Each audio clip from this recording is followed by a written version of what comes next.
People are aware we have a hotel quarantine worker from the Holiday Inn, not the Health Hotel Holiday Inn, but the Holiday Inn at the airport that has tested positive yesterday.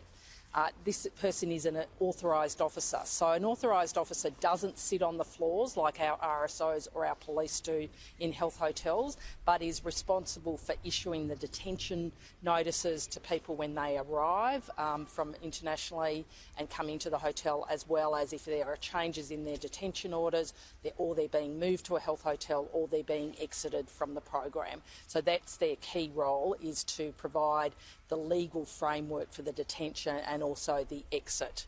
Now, in relation to this particular case, the person tested negative. There were 2 nasal swabs on the Wednesday and Thursday, the 3rd and the 4th of February. They were negative results. They then had Friday and Saturday off, the 5th and the 6th, and then came to work yesterday, was not symptomatic.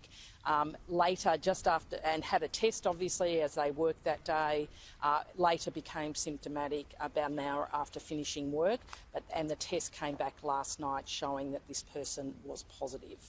At this stage, when we've had a look through this person's engagement with people as they enter the hotel, as they exit the hotel, as they get moved to health hotels, it appears that there's no breach in that engagement in terms of how close they were, in terms of touching things, in terms of not using infection prevention and control. So we will need to wait for genomics. We'll obviously continue to interview, as the Health Department are and CQV are, interview this individual about their activities and see whether there's any other memory they have.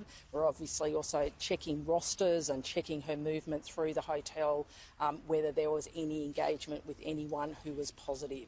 But at this stage, again, it doesn't appear to be any breaches of infection prevention control procedures that are shown in their engagement with anyone who has entered or exited the hotel at any point. I would say that, one of the positives, she's obviously been very cooperative, as we saw with the Grand Hyatt worker.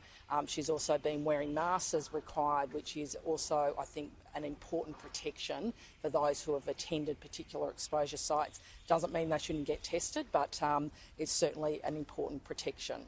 We currently have about 80 CQV and hotel staff that are stood down or in isolation and having to be tested, and in isolation for 14 days from the time of potential exposure. We have 9 police who are in that position and 12 ADF who are also in that position from the Holiday Inn.